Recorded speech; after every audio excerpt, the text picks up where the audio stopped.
Tinutukan ng mga health official ang malnutrisyon sa Digos, Davao del Sur. Mahigit 1,500 bata doon ang nadiskubreng kulang sa timbang.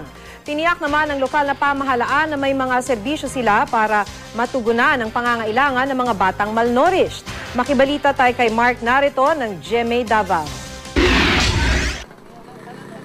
Dala ng kahirapan at kawalan ng sapat na hanap buhay, hindi na ibibigay ng mga magulang ng 5 batang ito ang tamang pagkain kailangan nila sa araw-araw. Kaya naman napilitan ang kanilang ina na ipaalaga muna ang mga bata sa home care for the children in distress sa Digos, Davao del Sur. Maningkamot na lang ko manghilot, magpaanak aron makakaunmin. Nakararanas ng malnutrition ang mga anak ni Roslyn. Ang bunsong 7 buwan pa lamang, may kondisyong tinatawag na marasmus. Isa itong uri ng malnutrition kung saan malaki ang kakulangan ng isang tao sa proteinang kailangan ng katawan para maayos na makagalaw. Kato kinahanglan jud to siya hospitalization.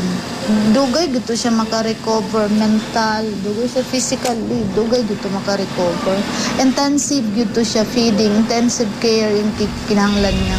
Bukod sa masustansyang pagkain, bibigyan din ng gamot ang mga bata.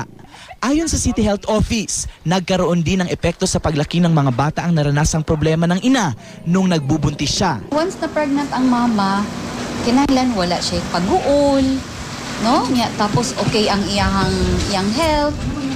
Ilan lang ang mga anak ni Roslyn sa mahigit 1,500 batang underweight at severely underweight sa Digos. Kaya naman hinihikayat ng health officials ang mga pamilya na magtanim ng mga gulay sa likod bahay. Tulad ng pamilya ni Teresita Osmeña ng Santa Cruz, Davao del Sur na ipinagmamalaki ang kanyang backyard vegetable garden. Gusto na mo nga nami presko nga kanang gulayon na dili na may mamalit sa palengke kaya naman dire. Impusad siya kaya kami may nagatanong. Mark narito, Nagbabalita, Pilipinas.